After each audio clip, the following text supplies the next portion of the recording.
Hey, how you doing? Thanks for tuning in. I'm Jimmy. We're making it work.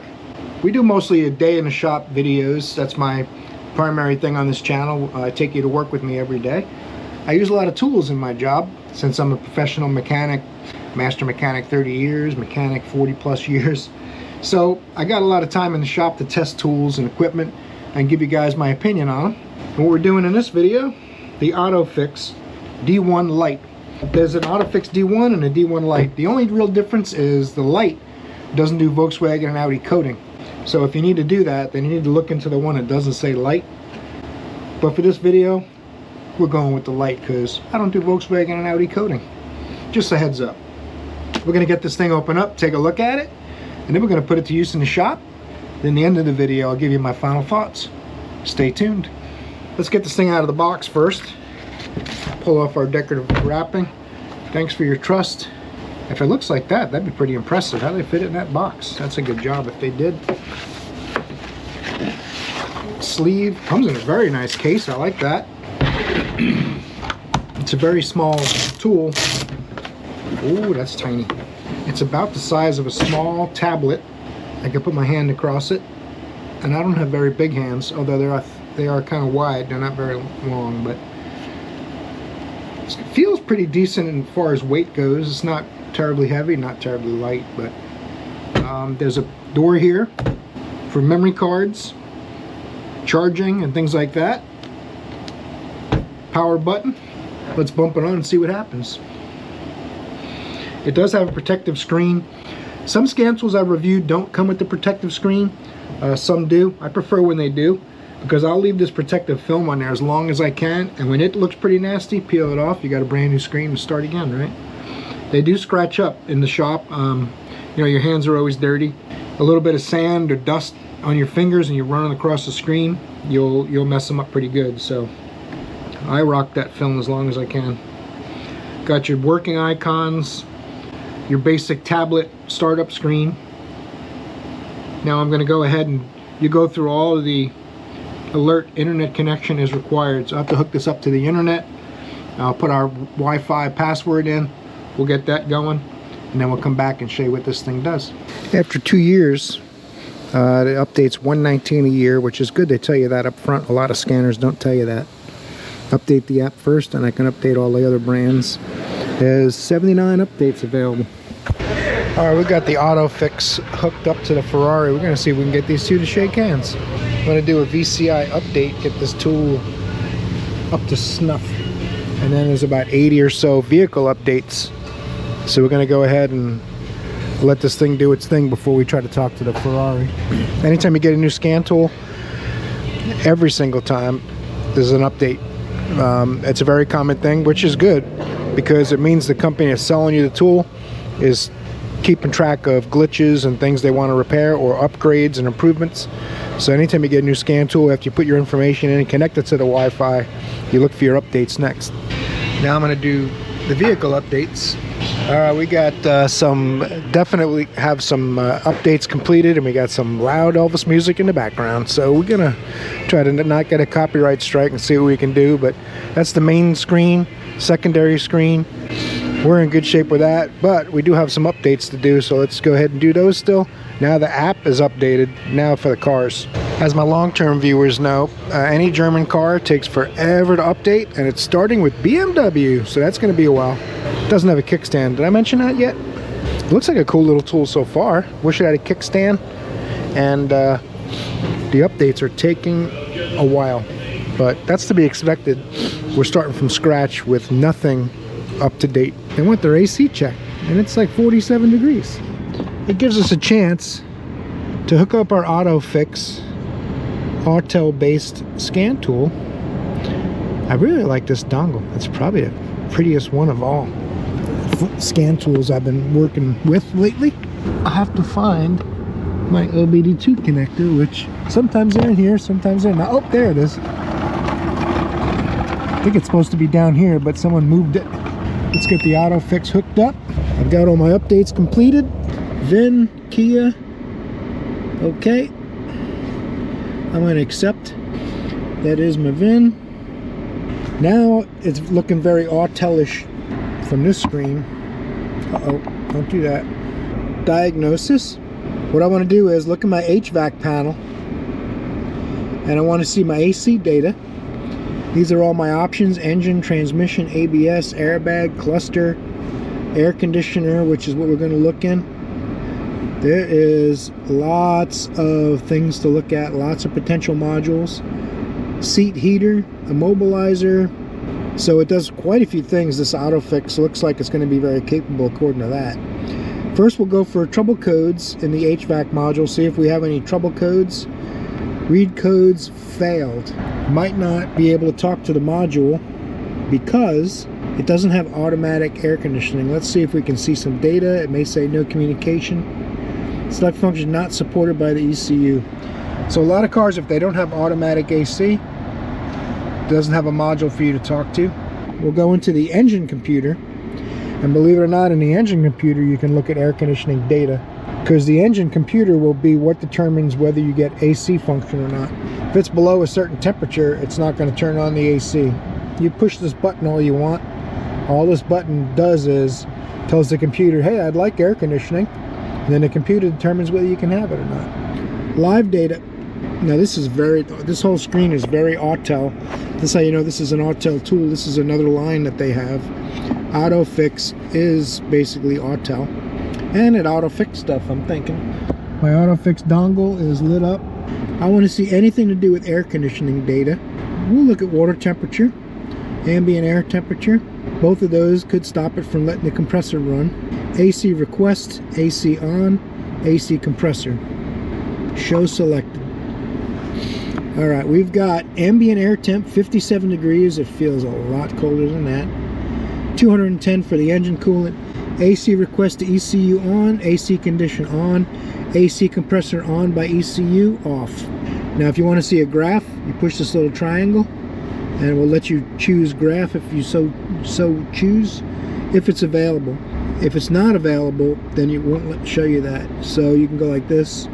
This one is it's blue, so it lets you see a graph for that. One of the cool things about Autel I like is the ability to choose graphs. Now, like I said, if it just has on and off, it probably won't give you a graph. Some tools will, and all the graph will show an offline and an online. It'll go up and down when you push it off and on. So when you have actual data like this, now I can see my temperature. You can also make it larger, so it takes up the whole screen. This little button up here makes it larger and smaller. Very, very handy. I like that it does that. Just like the big giant Max Assist we have, which is way more expensive. This seems to do a lot of the same things, so that's pretty cool. So let's try to find out why it's saying compressor off. I'm going to look for some more data PIDs that might tell us why the compressor's off. I'm going to see if I can force it to turn the compressor on and if it gets cold. Active test. We'll see if that will give you a compressor clutch. AC compressor relay. And ignition on, engine off. And we're going to go out.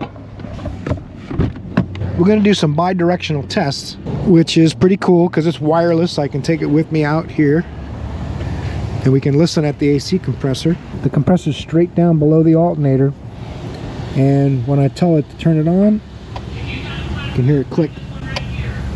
Hear it? You can visibly see the compressor clutch. When the magnet activates, the coil magnetizes, it pulls the compressor hub in. So the compressor clutch and the circuits that control it is working. It's not allowing the AC to turn on. Probably based, pretty handy use of this OTOFIX scan tool, that the bi-directional, the wireless capability. That's pretty, packs a big punch in a small package, it looks like to me. We're going to hook the OTOFIX up to the Lexus. It's got a check engine light on.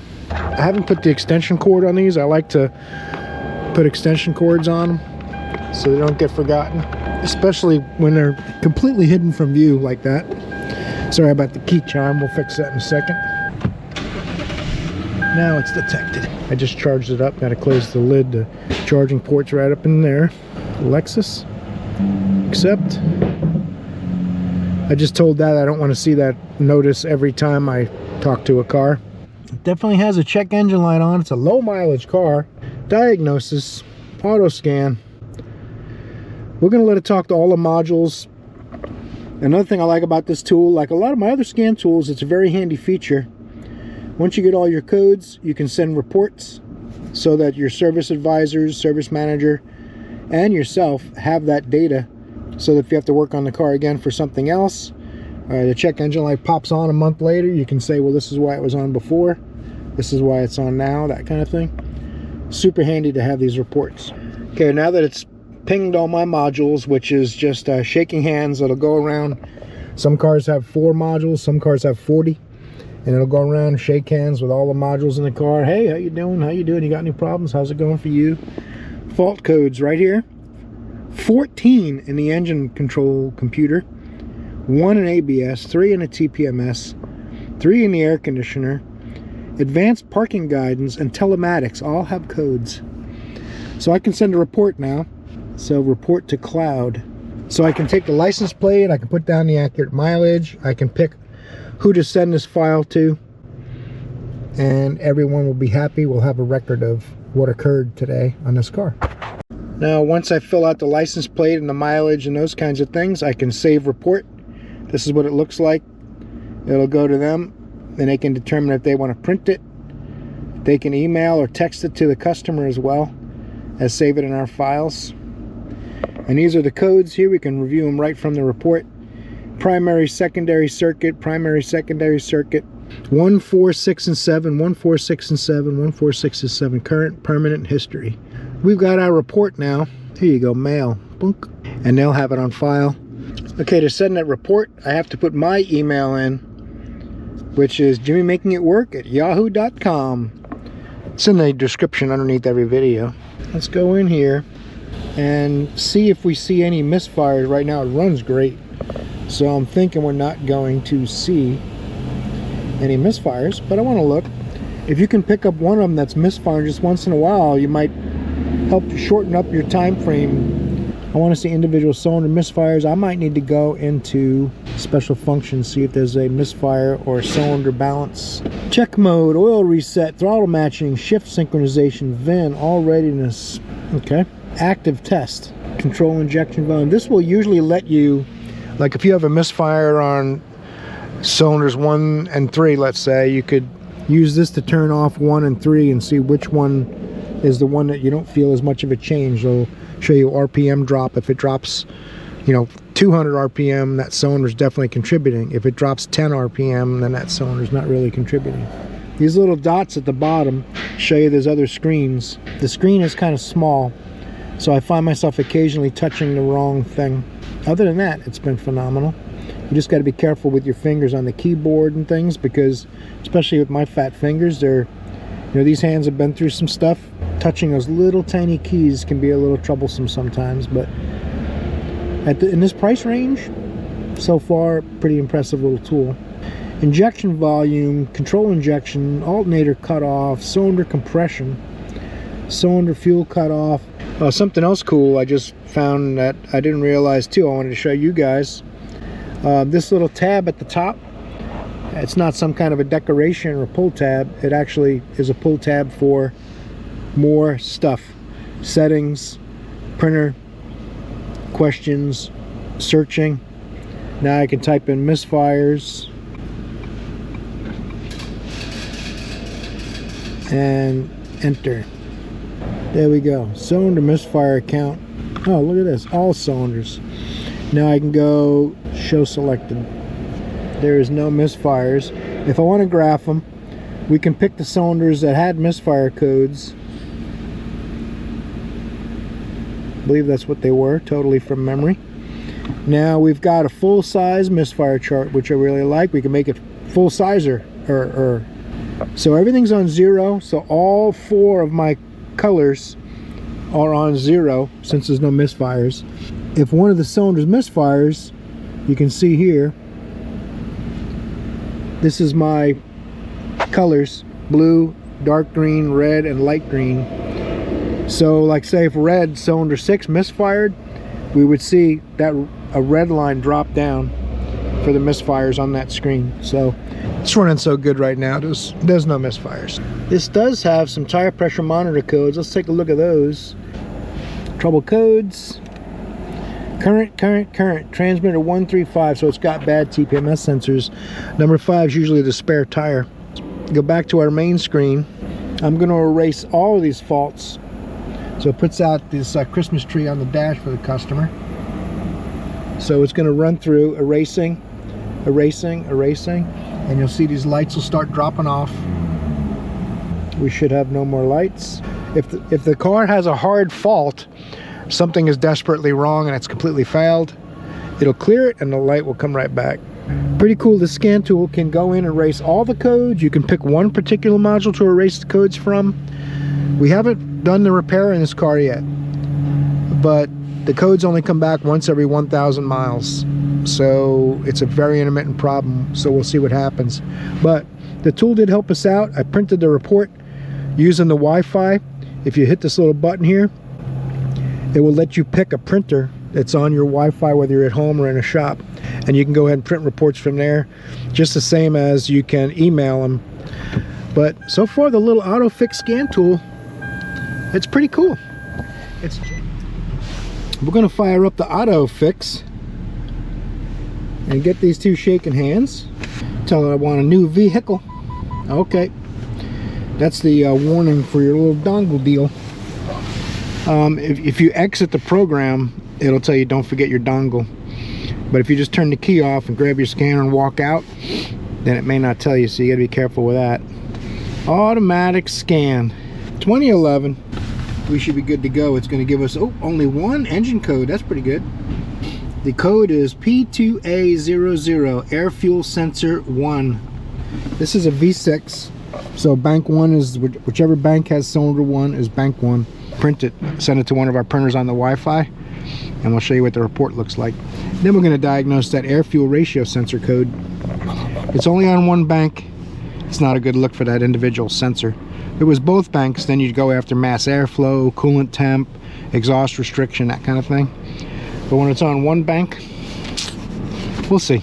I'm gonna go print. I uploaded the printer yesterday, so we'll go ahead and take a look at the report and see what it looks like printed out. All right, hot off the presses. This just in. That's what the printout, the report looks like. It's only one page, because we've only got, what is it, 8 modules or so? 6, 7, 8 modules, and we've only got 2 codes.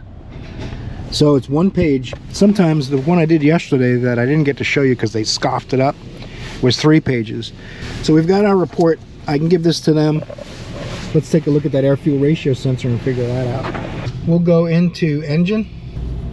I'm going to bring up some data PIDs that have to do with fuel trim. And we'll bring up 2 banks. Since it's a V6, we have the luxury of comparing one bank to the other. If you're pumping the throttle or inducing a vacuum leak or propane or something to that effect, then you can easily see if one bank responds and one bank doesn't. If you get one bank that doesn't respond, then you need to check for powers and grounds at that sensor, verify if the sensor is doing its job or not. Let me bring up some data PIDs and we'll take a look at those. Alright, I got HO2S2 bank 1. It's at 0.3 volts. My alpha bank 1, 115%.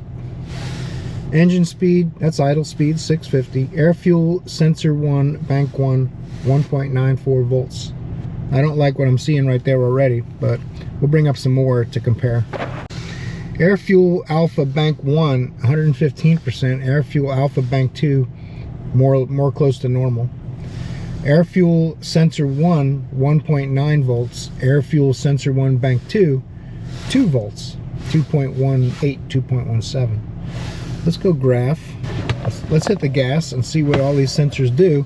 And it shows you up here in your identifier what color is what data PID. So I mostly want to see what happens with the blue and red.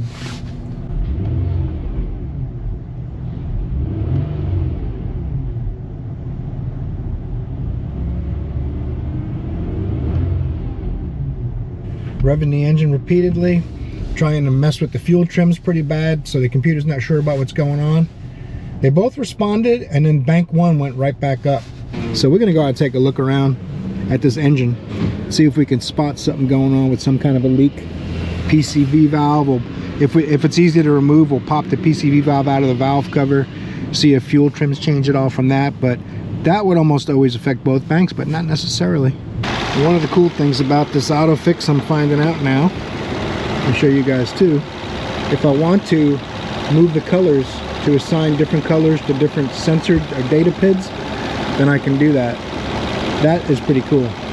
So if I wanted to go red for that sensor, I can do that. If I wanted to go green for this one, I can do that. So I can change my colors. That is cool. You go up here in this little toolbox and do whatever you want with that stuff. More colors. So now I've got a better variety of colors, I think. I wish that I could make the graph bigger and smaller this way, but I cannot. Figure out how to do it if I'm able to. Let's go like this. You can also change the trigger time you see on the screen. If you wanted to put it for 5 minutes, go to the bathroom, come back and see what you have on your graph. You can do that. So I'm doing 15 seconds. I think that's about right. I can take a recording of whatever's happening on the screen so I can show a service advisor or a customer if I want. Lots of options. That's pretty cool. This is a very powerful little tool for its diminutive size. Don't let it fool you. It seems to do a lot of things that much bigger, much more expensive scanners do. Let's clear the data. See if that'll get it on the screen for me though. That's the only thing I want to sort out. There it is. One is an axis this way, one is an axis that way to change the screen. I forget which is which, so I just play with it till it does what I want. So I am not seeing any kind of vacuum leaks or anything strange. You can use water, a little safer than this. If you use brake clean like I'm doing, make sure it's not chlorinated and don't spray it near the exhaust. I'm just looking to see if any fuel trims do anything crazy. All it takes for a lean problem on one bank is like an injector O-ring that's leaking vacuum. Lots of possibilities, so we're going to keep checking some things and we're going to figure it out. Another thing we can do, we got our code up, hit this little snowflake right here. Hopefully it doesn't get sad. We can look at freeze frame data. Calculated load 37%, coolant temperature, engine was warm. Fuel trim on bank 1 was 106%, so it's 6% over. This should take you online too. Let me see if it was search. There it is at the bottom. You have your code up, you've hit search, it should take you online. And you can see what other people may have experienced. Incorrect voltage readings from sensor 1. Usually the result of several possible malfunctions. The first, of course, can be simply defective or faulty O2 sensor. You can even get estimates. We don't want to get estimates. We do our own estimates. Bank 1 denotes the side of the engine that contains number 1 cylinder. The heated oxygen sensor, in this case sensor 1, is the most significant sensor in your vehicle because it relays the PCM how rich or lean the engine is. Sensor 1 will emit a lower voltage reading to signify there is more oxygen than fuel currently present in the system. The PCM sets P2O when it has detected ohm levels that significantly lie outside of the aforementioned threshold of 8 ohms. So that's pretty cut and dry. That doesn't like the resistance in the sensor. If we can get to both, we can compare both sensors. Alright, codes are cleared. Fired it back up. Let it warm up a little bit while we bring up some data. We'll bring up the same data we had before. HO2 bank 1, bank 2, 100%. Alright, now this looks pretty good. You can see both numerically, they're both about the same. Voltage, still a slight difference there, 0.28 versus 0.34. But the dark green and light green lines are the two front O2 sensors, or air-fuel ratio sensors. Bank 1 is the darker green and bank 2 is the lighter green. So when you hit the gas,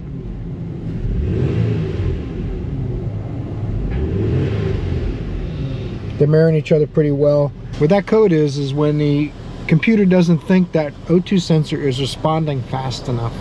You're going down the road and you decel. It looks to see what those O2 sensors are doing, how quickly they respond when you let off the throttle to decel and leanment, and that That bank 1, the rear air fuel sensor in the back, that's bank 1. Wasn't responding like it should have been compared to bank 2. So there are small cases where bank 2 sensor is acting weird and it blames the wrong sensor. But I do like the data I'm seeing right now. We're going to take it for a drive and see what happens going down the road. That's when it really matters. I've left my little dongle in the car on purpose so you can hear what the alarm sounds like when you do.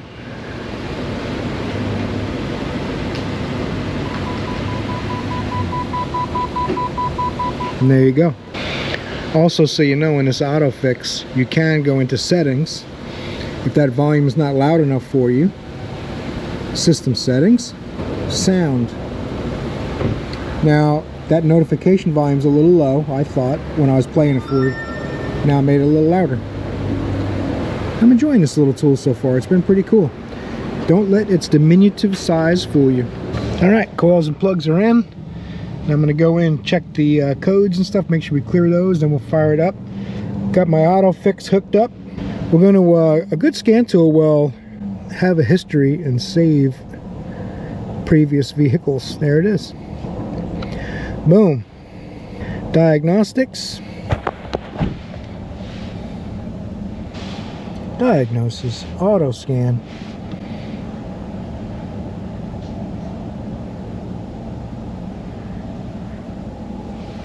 The car's computers will do things while the scan tool is talking to the modules. They're going into check mode, and sometimes lights will move on the cluster and all, nothing to be alarmed about.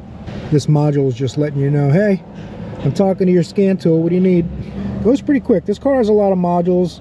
What I also like about this so far is when it doesn't have a module, that part goes pretty fast. See where it says no response?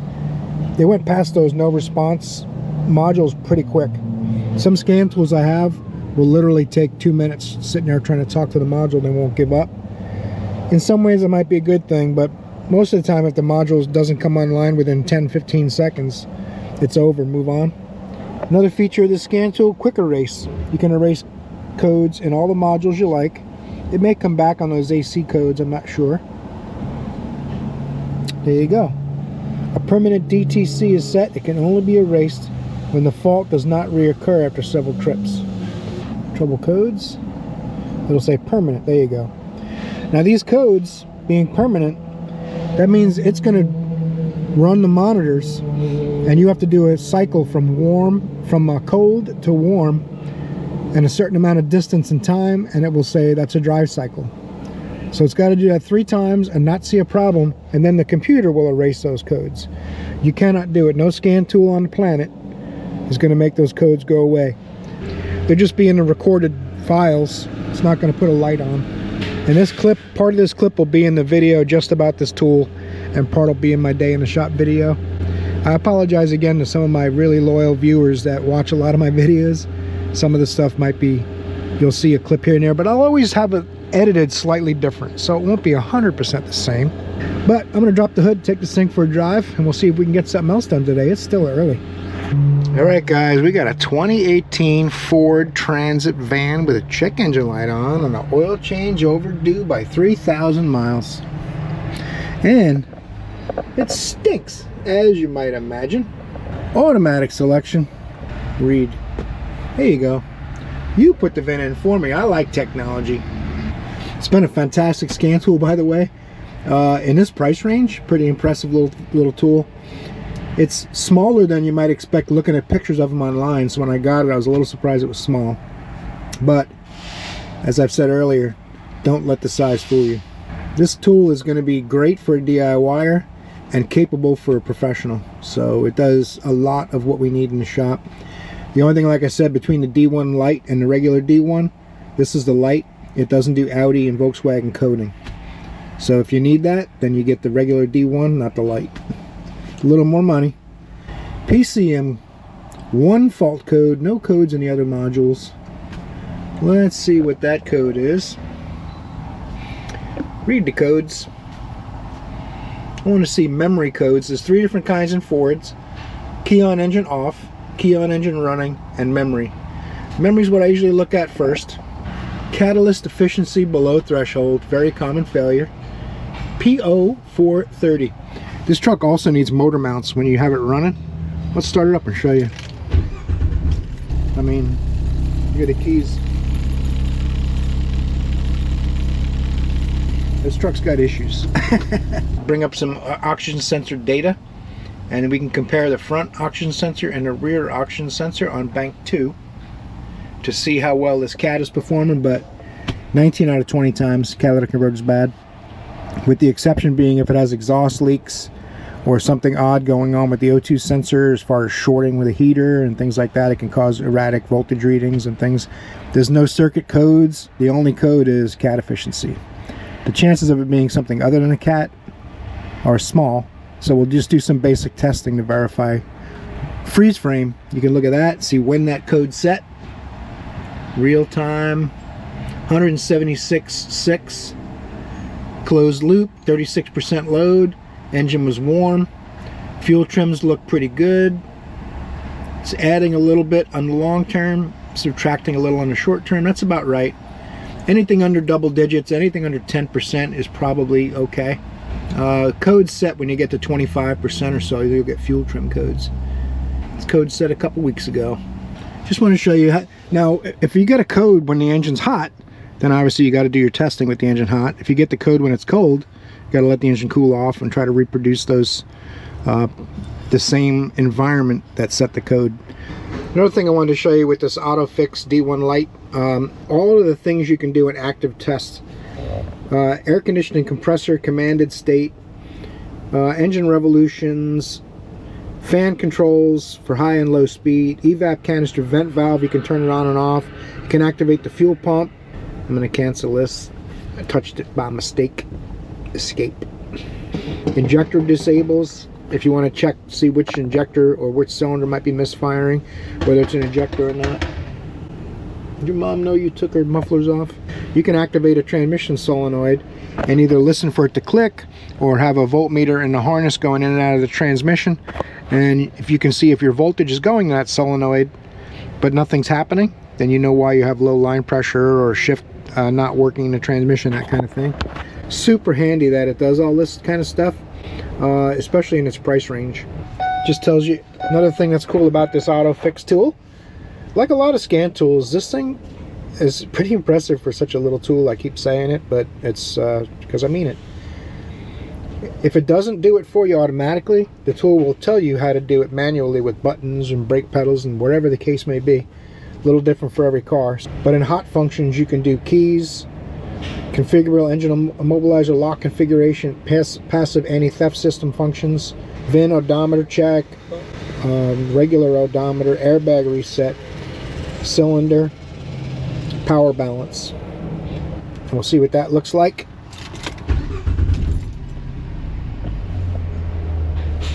Probably like a Ford IDS, I hope. Man, those motor mounts or something is really bad. This is if I wanted to kill a cylinder, I can select cylinders and I can kill them to see what kind of response I get.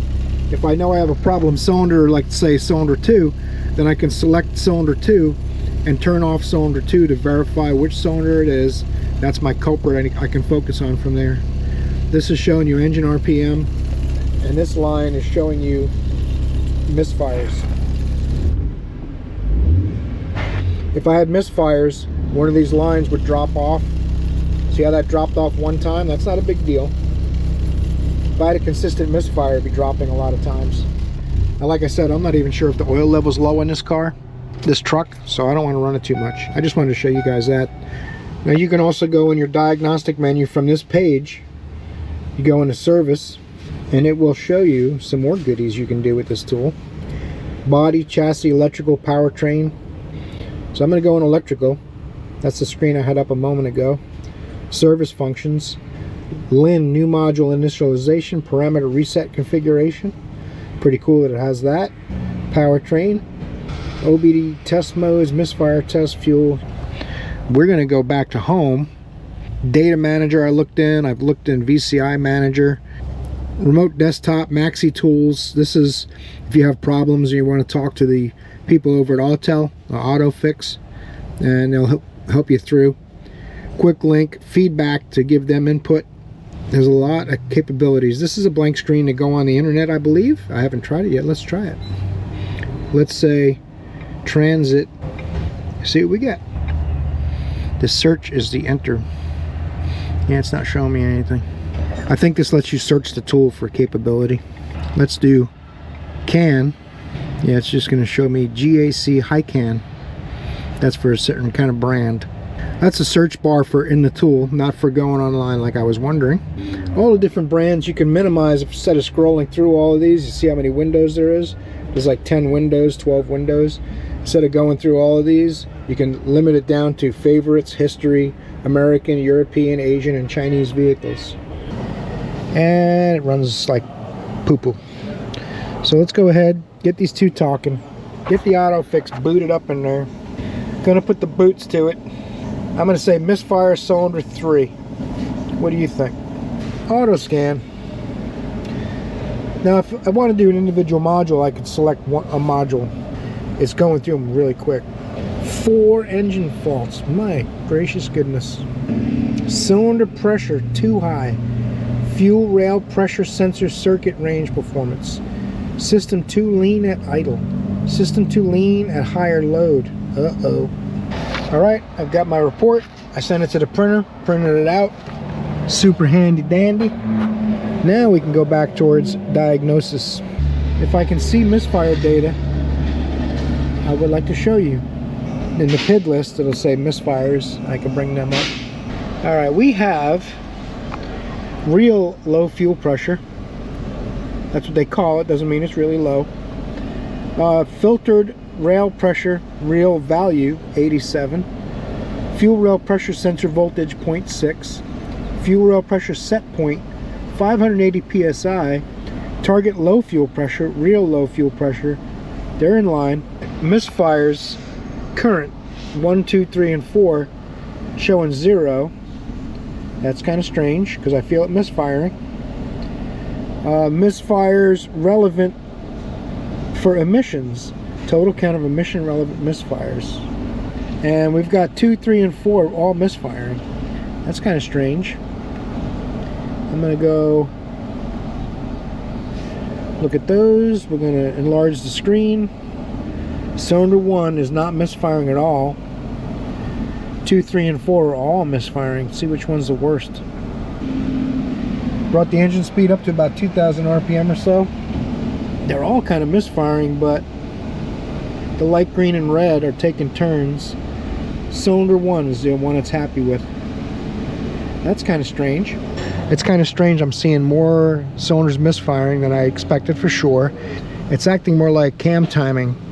If the cam timing's not quite right, you'll get lots of cylinder misfires, fuel trim errors, and that cylinder pressure too high is definitely a good indication.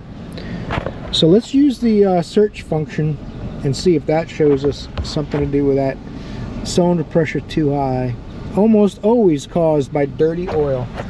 Just a couple hundred miles overdue, which might not seem too bad unless they put a 10,000 mile interval. That's very bad. Don't do that. Intake cam, actual and desired. Exhaust cam, actual and desired. Now I want my blue and green, dark green, to be together or very close, and my red and light green to be together or very close. But I'm seeing quite a bit of fluctuation. Fluctuating engine speed. You'll notice too, it's running a little better. Not quite as many misfires. It still doesn't feel quite right, which is a definite sign of a retarded camshaft. So this exhaust cam more so than the intake. Like I said, it's overdue. I'm going to check the oil really quick before we run it too much more. Put this to sleep a minute and take a look. Alright guys, final thoughts on the OTOFIX D1 Lite. Great scan tool. A little small, but as I said a couple of times probably now, don't let its diminutive size make you think little of it.